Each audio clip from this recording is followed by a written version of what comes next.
first episode of Listener Submit Month. God, I love this month. I really do. Even though you all suck sometimes, I really do love this month. Well, let's see if they suck this time. So the first episode that we're doing here is Maximum Overdrive. We did get an email from a listener. So it says, recently, I just started listening to the podcast, and I've been listening to episodes about horror movies that I've seen or enjoyed. I will make it through all the episodes soon, I swear. But I didn't see you guys do my Stephen King favorite, Maximum Overdrive, yet.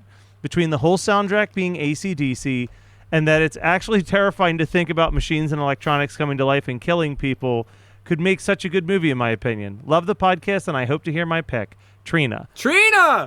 And I do notice, just throwing this out there. Pull over that pick too fat. Sorry. Yeah, I'm sorry, Trina. You didn't need Jesus that. Christ. Matt, I'm sorry. Jesus Christ. The regret was immediate. So this movie, I mean, I'm going to read some fascinating things real quick. Now, I think most of us know that this is Stephen King's only directing gig. He's mostly disowned the film.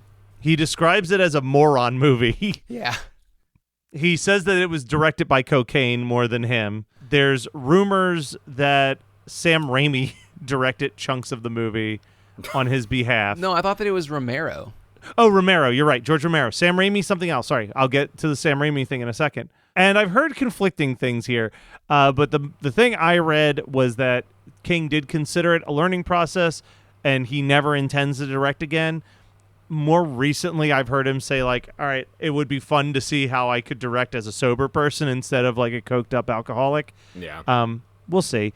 The other thing that I love about this is that Stephen King, they shot this movie in Wilmington, North Carolina.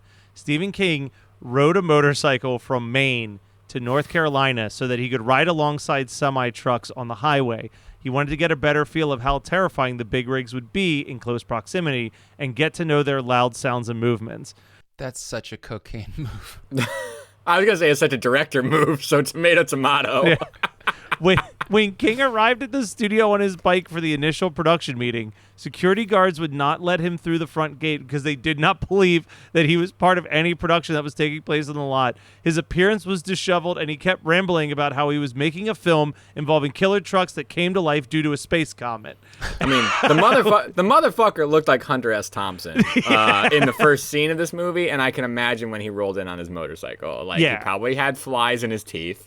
And like it was probably a foul.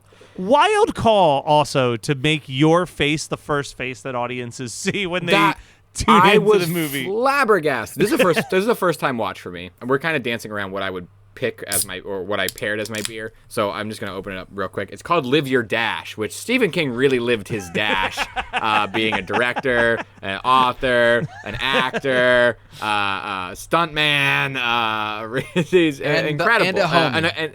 and an addict, and a homie. Is that what you said? And a homie to all of us. So Live Your Dash from One Family Brewing Company. And I have garage beer. Yes! That is a garage beer. I love perfect. that. That's great. Awesome. And it's Green Goblin Green for the people who are watching. Gorgeous. Very nice. Patreon.com/HMN podcast. Look, I got it in the first 5 minutes, y'all. There it is. Check our beers. Look at our beers. So the other thing I want to give a quick shout out to, we just recently did Evil Dead 2. Turns out that for all the bad that Maximum Overdrive has brought into the world, the one thing it can get credit for is being the reason why Evil Dead 2 exists. Really? This is argued. This is not confirmed, but I believe it. I believe it too. Stephen King love has horror folklore. Give me horror film folklore. Yeah. I love it. Well, Stephen King has always been a vocal admirer of the movie Evil Dead. Like, he has written about it in multiple books and essays, how much he loves it. And his high praise of the film is largely credited to why it was a success later on in life. While making Maximum Overdrive, he heard that Sam Raimi and others were having trouble getting a sequel off the ground, so he brought it to the attention of the producer of the movie, Dino De Laurentiis, who then reached out to Raimi and offered to help produce Evil Dead 2. So theoretically, if King did not work on this movie, then that franchise maybe never would have existed. Yeah. So, something good came out of Maximum Overdrive. That's pretty sick. Okay, I love that. Now, I love that for them. Up for debate on the soundtrack? Do we think the soundtrack is something good that came out of Maximum Overdrive? Here's okay. Here I like AC/DC less and less as I grow older and older, for sure. Like, it was a great but when you're introduction. in middle school, they're like the coolest band It you've was ever heard Back in Black was probably like the first legit song I learned on drums when I started taking drum lessons, right? You know, the same way that Deep Purple is the first that you learn on guitar, like Back in Black is the first that you learn on drums, I swear. There's a lot of songs about balls and there's a lot of songs about hell, and I grow And tired you were a fan of both of those things. I was and you said this is the band junior for me. high, man. That was Kyle. You know what? You're right. I take it all back. AC/DC is my favorite band. What did you do this week? I listened to Back in Black again. No, the fact that he shoves an AC/DC van in the first scene as well, it's just like he is putting the credits are on the screen. Not the words. The font of the band gets credited. Music by AC/DC, the font. I noticed that too. The van is in that first scene, which honestly, let me just talk about this fucking bridge for 2 seconds. Oh, the least effective bridge moment I've ever seen in a horror movie? Bro, that felt like a Richard Scarry book. Like, that was like, I literally, this morning, I read a book to my son about, it was a Richard Scarry book, about watermelons falling down a hill. The page before, it was like, what do you think's in this truck? And it's like, the next page is all the watermelons from the truck falling down the hill. And I was like, this is absurd. Was the end of the book like a comet passing across the earth? It might as well have been. This was a 69-page Richard Scarry book, which is crazy. Richard Scarry, calm the fuck down. Yeah, it was a lot. It was just all cars. You know what's appropriate is 6 to 9 pages long. Give him a range. Give him a range. One of those is the title page, so you can give or take it. You don't necessarily have to count it. Anyway, the bridge scene was so. But there was the AC/DC van on the bridge, and then there was like the blatant. Instead of someone saying like, "Oh, goddamn," or "Golly gee," someone goes, "Hell's bells." Yeah, it's egregious. It's egregious. But honestly, like I watched this. This is the first time watching. I watched it with like a contextual like. This is Stephen King's directing. Like AC/DC's here. There's a lot of cocaine. Is the cocaine in the room with you? Is the cocaine here? Do you see the cocaine? Blink is twice. It in that gas station Grind your bathroom? teeth. And man, it was. I mean, I didn't love it, but I did. I'm so glad I watched it finally. I think that there are good things in this. Well, no, let me correct that. There are fun things in this movie. Yes. Good. Nothing good happens in this movie, but there are fun moments. Yeah. The moment that I wrote, you always know when I'm upset by something because an exclamation and a question mark are right beside each other when I'm writing it. But early on at the Dixie Cup, one of the first things that happens is a guy gets gasoline in the face. I want to know what this psychopath was doing, staring down the barrel it's of the... It's his job not to get diesel and gas in his fucking eyes. And he's just, like, staring down it and, like, trying to pick some grind. Like, what the... You know what I have never done getting gas for my car is inspect the quality of the nozzle. I've never seen the inside of a nozzle, ever. I unhatch... Pop it right in there. Job's done. Never seen. Never looked. Never thought about what it might look like. Also, does diesel make your eyes bleed? I don't know, but I have no clue. Well, dude, but you know Stephen King. He writes the most Cletus of Cletus fucking like. No offense to anybody named Cletus. It's shocking he's not playing that character because that's the kind of character played that he character in Creepshow. Creepshow. Yeah. A million percent. You know, I love Stephen King. I love and respect him for what he does, right? But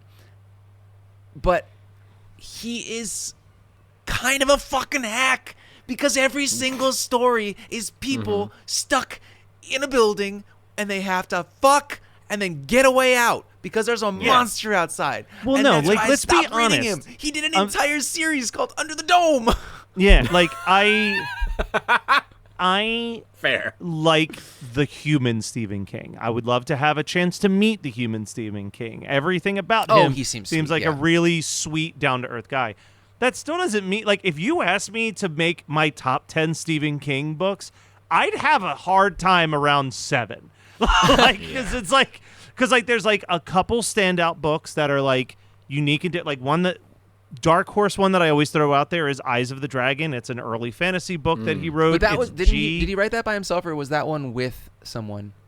It he wrote that himself. I'm pretty sure. I commonly think it's with Peter Straub, but it's not. It's because the Talisman came out after. Peter Straub, and that's the Talisman. Yeah. Okay. Yeah. Right. Yeah. Yeah, Eyes of the Dragon is literally just a children's story that he wrote for his kids. Yeah. And but then you kind of hit this thing where it's like, I don't like to give Family Guy too much credit, but Family Guy nailed it in the one book where he's just like, it's about a lamp that's possessed this time. Like, it's like, how many inanimate objects has he possessed in some way where it's like, I enjoy Cell and I enjoy Christine.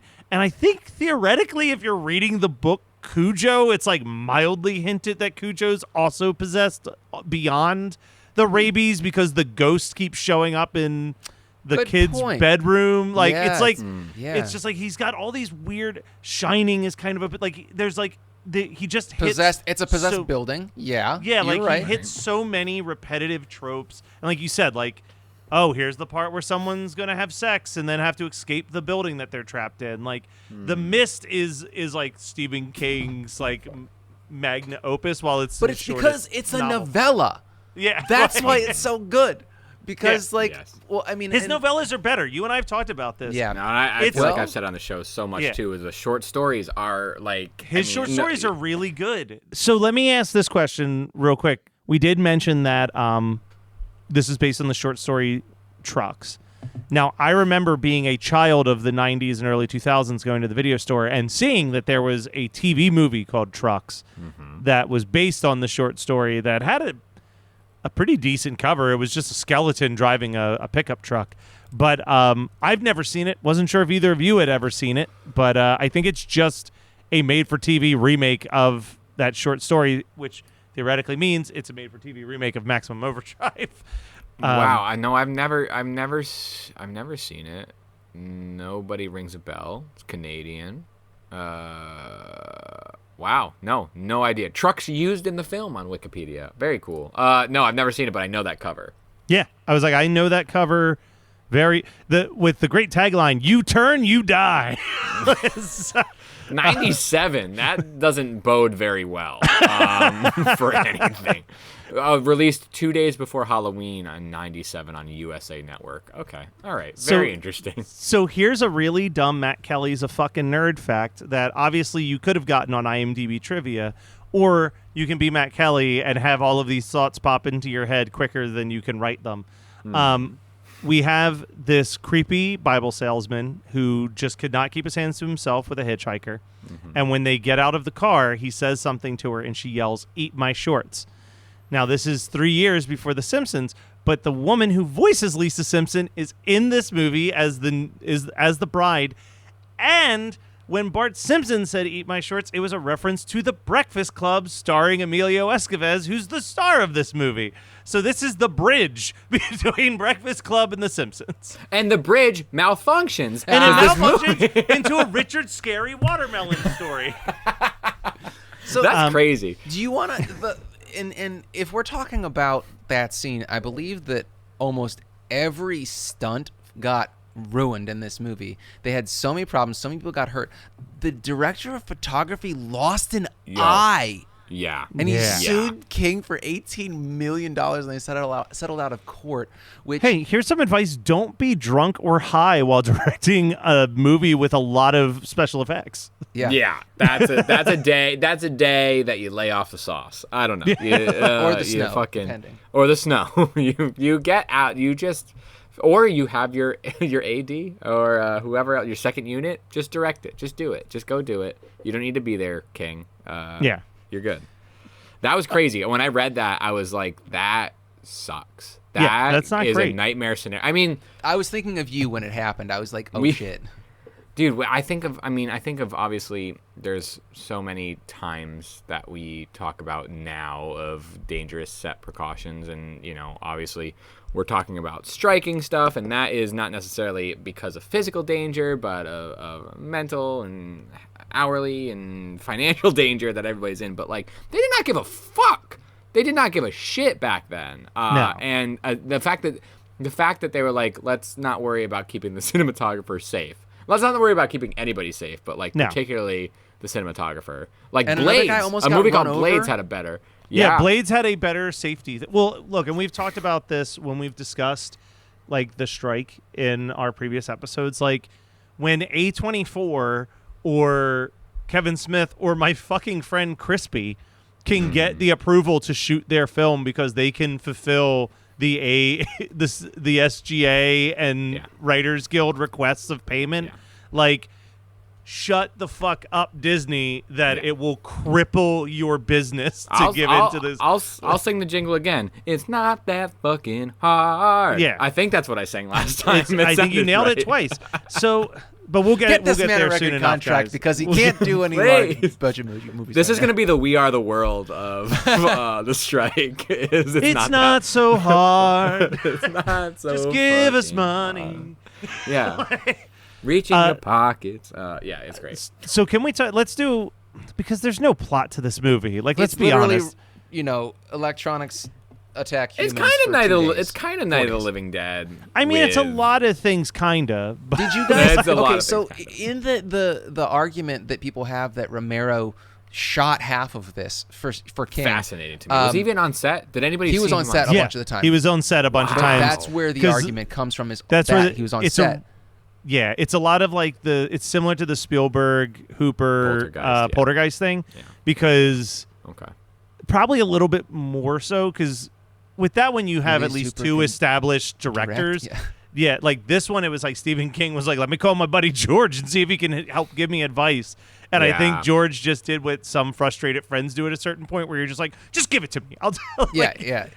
Give me the fucking thing. Yeah. But Yeah, big the time. argument of Romero shooting a bunch of scenes is people are positing that like, oh, that's a Romero shot. Oh, that's a Romero angle. Like, I don't know No, what to look for. I was gonna say, I don't think that Romero, like, I would understand if someone said, and I think that's why earlier I accidentally said Sam Raimi and not George Romero, and I think it's because it makes more sense for someone to be like, that's a Romero, that's 'cause that's a a visual Raimi director. shot, that's yeah.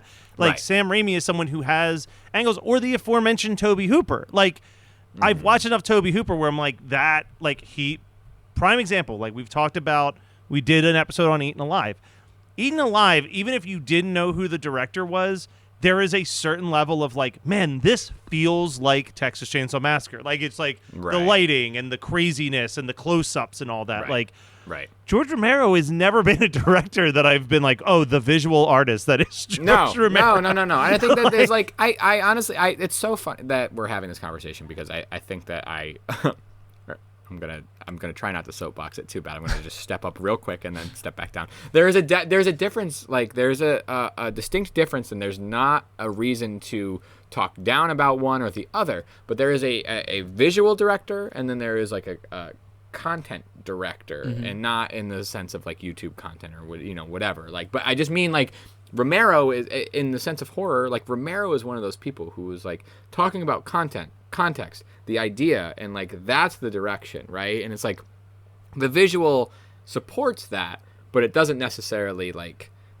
completely delegate that. And then on the other opposite end is like Sam Raimi does stuff, and it's like so much a visual medium and so much like this is what it does and then the content sort of follows that. And it's like I think horror is a great place to explore that in a lot of ways, like because the ideas and the thoughts and the stories can be so big that like you can explore both of those things. But I'm fascinated by the dichotomy of those two things, and there's probably more like offshoots, but just on a foundational level of like what I'm thinking about right now, that's two distinct things that are both worthy of exploring and praise, and to be able to call somebody a good or bad director. No, I agree. And I actually heard I forget who it was, but they were saying, they were reviewing a movie, and they said, like, this movie likes to remind you that you're watching a movie.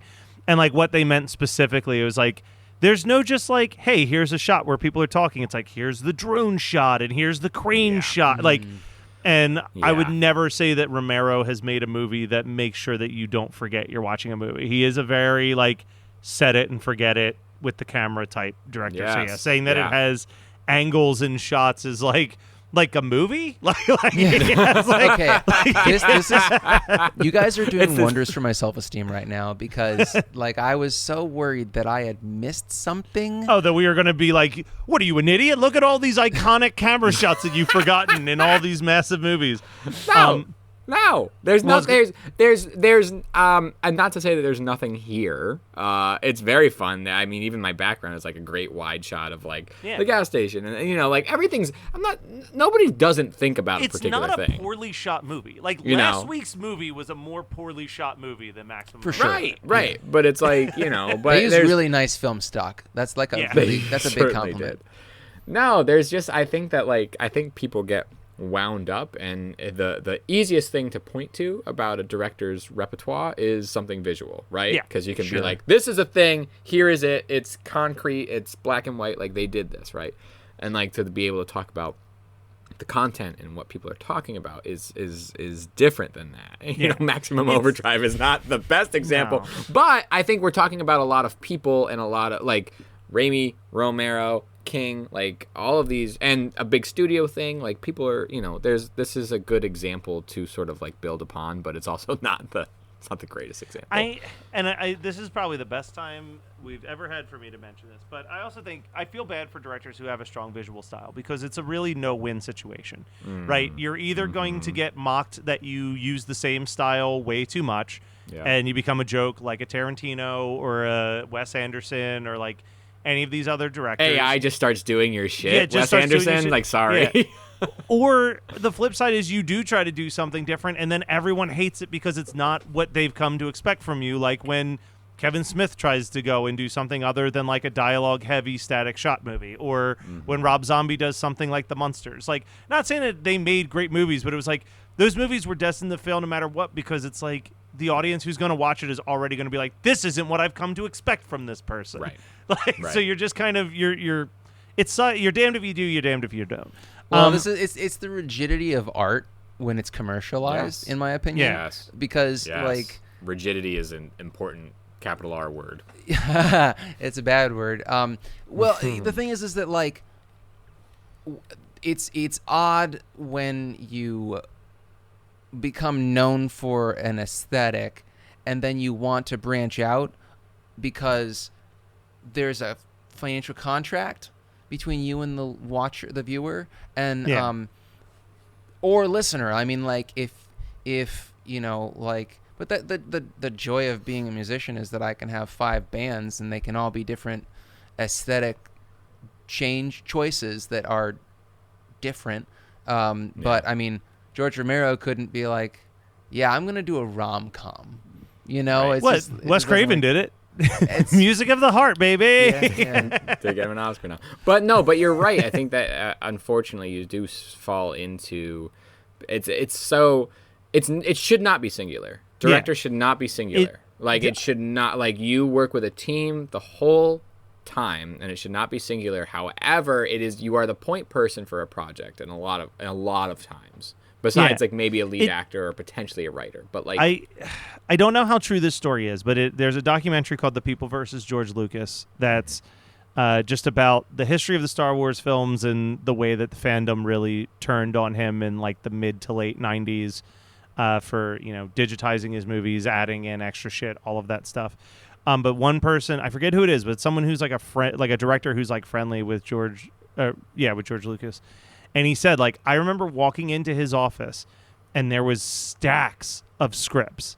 And I said, oh, what are these? And he literally said they're the movies that no one will produce because it doesn't have Star Wars at the front of it. Like, it's like sometimes you just get, like, trapped in this situation. And I think a lot of the complaints that people throw at the prequels, and this is not defending the prequels at all because they are pretty fucking awful, but I think that it was, like, George Lucas being like, well, I want to make a movie about politics and I want to make a children's movie, but no one will fund it unless I put Star Wars on it, and then I make this my children's film, and this is my political drama, and this is my, and I've heard someone say something similar when it came to, like, I had a friend who made a lot of very well-received, high-profile, like, porn parody films, and he said, like, no one's ever going to give me money to make a Star Wars movie. Right. But if the option comes, of course, if the option comes up to do a Star Wars porn parody, I'm going to make it the Star Wars movie I always wanted to see blast. while I'm With- doing let's it. go. penetration, yeah. Like, good. all right, so I mean, literally, what could make Star Wars better? yeah, exactly.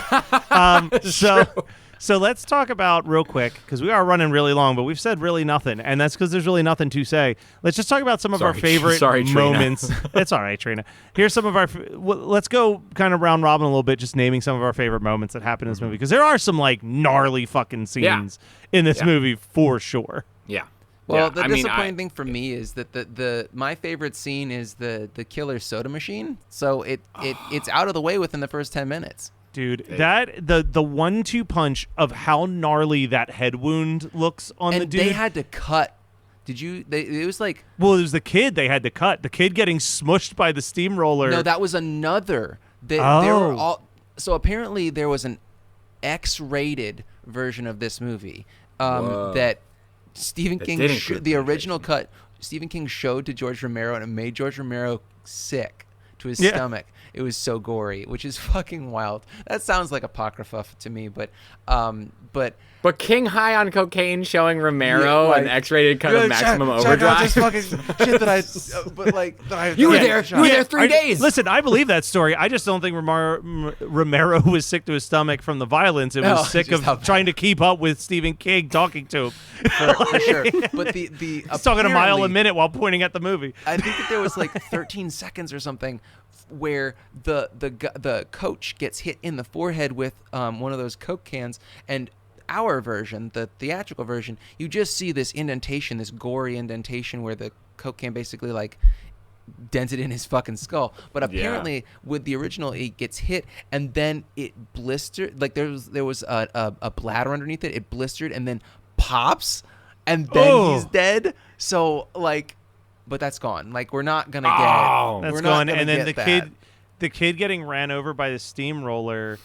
The original effect that King wanted was that he wanted there to be blood packs attached so that when it ran over the dummy, it would start to show a red smear on the wheel and leave like a red trail behind it. But apparently they loaded it so much that it just burst and sprayed blood everywhere, and it looked like the head fully exploded. And King he's was like, all about- perfect. yeah, He's like, cut, this is print it. amazing. But yeah, so that so the other one that kind of grabbed me is similar. It's at the Dixie Cup when the one dude gets like full on slammed by the truck and his head just bursts onto the grill of the truck. I was like, holy shit. It is a gnarly movie. Yeah. I honestly loved when Wanda just came out and was like, "We made you." Yeah. We No, made you. She's You're taking close. You're credit close. for. It goes, who made who? Oh, yeah. I told you guys I was going to. I love when Angus Young comes across the screen and he guitar walks across and gets run over by the car. Jesus Christ. No, I love that moment, and she just gets blown to smithereens. But it's the moment that leads into their communication, which then like there's something to be said about like I love that the trucks enslave the people. Like when you get those wide shots of like the lines of trucks, I'm just like that works for me. That works so well for me. All the other stuff, the fact that there's like 12 people in this Dixie Cup or Dixie Boy. Is it Dixie Cup or I think it's the Dixie Boy. Dixie Boy. Dixie Boy. But but it's a Dixie Cup is my favorite version of Yeah. this. No, for sure. Something I don't love. It has interesting stuff. I really like. It was fun. I don't love that they try. There's this whole subplot where the Bible salesman is like trapped in a ditch and they have to go save him. And I was I literally wrote like, you couldn't give us a more likable character for them to save. Like it couldn't have always been the kid. It couldn't have always been the kid. Yeah, it could have. The Bible salesman could have just died in the scene that we thought he died in anyway. Yeah. And then it's a kid that they hear in the sewer where it's like, oh yes, innocent children to save. It's like, save but also it's Zeke's, or is that Zeke, or is that Zeke's kid? The guy with the diesel in his face. That's his kid. It's his kid. Well, look at that. See, I missed that. I missed that. Right? Well, his name's Deke, so sure. Oh, Deke and Zeke. That sounds like a Stephen King thing. No. That is the guy's son, because he was like, I'm gonna go get my boy, and then he gets fucking run over, and then don't they tell the kid, and hey, your daddy's dead. Daddy's dead, and he's like, I can't believe it. I mean, am I crazy? No, you might be. No, you might be right. But look, the third act, I start to fade on this one. I did too, but this is my third watch of this movie, and I paid more attention in this third act than I have in the last 2 times watching it. But I still didn't pay that much attention. So I was just like, this has to be. He has to be going to the Dixie Boy to see his dad, right? I don't. Yeah, he just must be like, that's where my dad will be. That's where I can be safe. Trina, what's the answer? Hi, friends. The world got you down. Don't be sad. Listen to $2 Late Fee with Zach and Dustin. $2 Late Fee is the podcast that celebrates the best decade of entertainment, the 1980s. We pick a movie and soundtrack from our youth that we loved and see if it holds up today. We also interview your favorite celebrities from that era. All in the spirit of positivity and togetherness. Check us out at $2latefee.com. So since this was not picked by one of us in particular, it's just picked by Trina, who thinks that they have the best double feature to kick us off here? Oh, all right, I'll go first. Yeah. I've got a perfect double feature for this, guys. Don't you worry. Good luck coming up with something better than this. Tremors. Another movie where a bunch of people are trapped. Same movie. I'm going to say Savini's Night of the Living Dead. I think that's a fun one to match. Is that the with 1990 one? 1990. Yeah. Great movie. Absolutely. Really, great. that's great. one I'm surprised we haven't done, actually. We haven't. done We not talked about Savini's. this? No. Okay. All right. That's shocking. I had completely forgotten that. And that movie, like, okay. It actually does a lot to salvage the Barbara character because, like, Yeah. I love the original movie, but yeah, like Barbara is a really rough female stereotype in that first movie, and they make her a survival badass by the end of the 90s. Yeah, Patricia remake. Tallman. Yeah, she's great. I love that vibe, and now all the Romero talk, I've been thinking about it more. So Yeah, no, and I'm gonna go with Graveyard Shift just because it is equally insane but more watchable, I guess. Like, it has a better rewatch value than Maximum Overdrive. It's just, I think it's because it has lulls, so you don't get exhausted. Where like this movie, it's so front loaded and then drags. You know what I mean? Like, okay. Like the pacing, like Graveyard the Shift pacing is so much better. Yeah, Graveyard LOLs Shift as you. LOLs or lulls? LULLS. It can be nice. both, Okay. baby. Okay. It can be both. It's got lulls. Wow. All right. Does anybody have anything that they want to promote that's not a movie or a TV show? Guys, let me tell you something I learned the other day that blew my mind. Please. So we had on One Hit Thunder my friend Taylor, who just successfully crowdfunded his documentary Getting Lost about the history of the TV show Lost. Nice. Now, he directed the Pick It Up ska documentary, and he directed The Last Blockbuster that was on Netflix. Nice. Yeah. Nice. He told us a little. We were talking about the strike on the episode, and he told us a little bit. And I'm sure that this is common knowledge to some people, but I still want to share it because it was interesting to me. It's important for the general public to know. It's important for the general public to know. The Last Blockbuster was the #1 documentary on Netflix for, I believe it was 3 months or something like that. It was insane. It was like one of the most successful documentaries on Netflix. He's like, what you don't know about that documentary is that they literally lowballed us to the cheapest price that they could possibly pay us for the movie, saying that they don't think anyone would care or be interested in the movie. All of a sudden, promote the shit out of it. It becomes this huge thing. But their contracts have an NDA where they don't have to tell you what the numbers are or how much money they've made off of it. They only pay you once. There's no such thing as a residual check for your thing being a success. And he goes, they own it. He's like, I have no control over that movie coming out in any other format. Like, it is fully their product now to do what they do. Now, he's like, now keep in mind, because I signed that deal and that was such a big deal, it made it a lot easier for me to get people on board to do Getting Lost. And he's doing I'm very interested to see this. It's his first feature film, jumping on the bandwagon of people doing like, hey, here's a copywritten character that's about to no longer be copywritten, a la like a Winnie the Pooh, Blood and Honey or whatever. He's he's like, I wanted to do the dumbest one I could think of, and he goes, turns out the copyright on Bambi's running out, so I'm doing a vampire deer movie called Vampire. Wow. Fuck yeah, dude.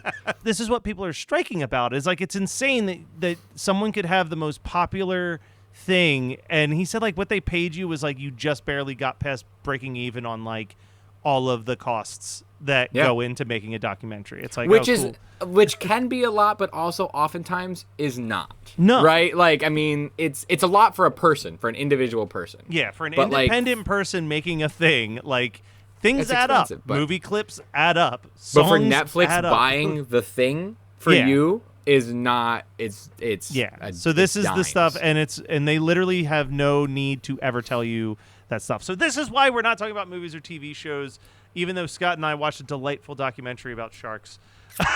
Good fucking time. Bouncing off of that, you know what I'm going to promote? Going on road trips to hang out with friends. God bless it. I had an absolute blast. Went to Akron. And you know what? Actually, I'm going to promote the Retro Attic, the home of the $2 CD. Homeboy dropped a whole lot of money on a whole lot of CDs, including a double disc DVD of a movie that we'll be talking about next month. Shout out to the Retro Attic. Shout out to hanging out with your friends in Akron, Ohio, and Pittsburgh. And, a Geekscape podcast that maybe you should check out. You're listening to a horror podcast already. Check out another one of the horror podcasts. Fright School is also on the Geekscape network. Those guys are great. They are way more educational than we are. But that's fine. We talk about Stephen King doing cocaine and forcing George Romero to watch a cut of his X-rated movie. So just as good, I would say. Equally important. All right, floor's open for anybody else. I have one thing. I've been planning tentatively. I am such a hummingbird when it comes to my next music project, like my solo music stuff. And so I was working on Guitarpenter, and then I was like, really kind of want to do another Shred Tendo EP, and I'm like, what do I do? And I have this great idea to do Console Crash Goes to the Movies, and it would be basically, only NES games that were based off of movies that I haven't done already, which is I've done a lot. And I was listening through some, and did you know that there is a RoboCop 2, and RoboCop 3 Nintendo game, NES game? Nope. Had no clue. I knew feel there was like one. I knew that there was one, and I actually did not thought know that there the one were that I three. knew was 2. Yeah. I thought that it was. That's shocking. And the best thing about the third one so far is I haven't watched any of the gameplay. The music's fantastic, though. I think it's the best of the three. But the thing that tops the music is that the start screen is RoboCop with a gun pointed at the screen, and then there's a little girl who couldn't be more than 5 years old holding another gun pointing it at the screen. It's fantastic. Wow. Love that. The 80s were insane. All right, Kyle, take us home. So I've been talking a lot about directing, but I've been reading a book about actually a theater director, which has been really exciting for me. Theater was not a thing that I necessarily studied or explored a lot. I mean, I love going and I love the art of theater, but as far as like a creative goes, it's not a thing that I think about a lot. However, since The Woodsman and since the other things that I've directed recently and the people that I've worked with, I've been thinking a lot about theater and what that art form means. So I've been reading an autobiography called Jack in the Box, or How to Goddamn Direct, by Jack O'Brien, who's most notably known for, I mean, he did Porgy and Bess at one of its early, in the 70s, but then he had gotten nominated / I think actually won for Hairspray later on. He's worked with Jerry Lewis when Jerry Lewis went and did theater. Like, he's a very interesting character. And his autobiography is filled with stories, but then also filled with really interesting information about approaches to directing theater. Now, directing theater requires, obviously, a lot more rehearsal and a lot more time before the performance, right? Like, you have it's just it's almost sometimes a dichotomy to film in a lot of ways. But I like the approach to what directing theater looks like sometimes. I've been taking I've been taking notes or seeing things that would be interesting to apply in a film setting, without making it, a big production or a big like time suck, which sometimes it can be. Like that's just what theater is. You can work a whole day on a section of whatever, right? Like, but I guess you could do that in film too. There's a lot of moving parts. So I've been really enjoying sort of stepping out of my artistic realm to learn about another, see what can apply, but then also just enjoy his writing. He's like 82, 83. He's been around. Like, he has all these stories. Very theater. Like there's a theater character that we all know and love, and he's very that. And so his writing reflects that. It's great. It doesn't seem like he hired somebody to write a bunch of shit about his escapades. He actually applied it and did it himself. So I've been reading that before bed, a couple pages a night. I'm a pretty slow reader, so it's a good like go to bed thing. All right. Well, guys, I can't speak for the other two guys on this podcast, but You might be able to. This was the last movie that we're discussing for Listener Submitted that I have seen before they got picked. So I can't even give you any type of idea of what we're about to dive into next. I've seen all of them, and we're in for... No, you haven't. Yeah. You've seen all of them? Yeah. Oh, Scott watches shit super early for this No, show, too. No. I haven't rewatched the rest of this month's material yet. I've seen all of them before. Prior. Oh, wow. And that's why I made an informed decision on what to put us through. All right. Well, beautiful. guys, I will tell you this much. If you want to know what movies we didn't pick, hop on over to the Patreon, patreon.com/HMN podcast. We'll have a nice little 10, 15-minute episode of us just going through the rejected titles and letting those people know, should they try to resubmit that or is try a different movie entirely. So stay tuned for that. If you're on the Patreon. Otherwise, we'll be back with more Listener Submitted Month. And before I forget, next week, Scott and I will be at RetroCon. So if you are anywhere near the Philadelphia area, we will be in Oaks, Pennsylvania on Saturday and Sunday selling things. So come and check it out. Smiles. We'll be selling smiles. And hugs. And They're love. very expensive, though. Hug, no kiss.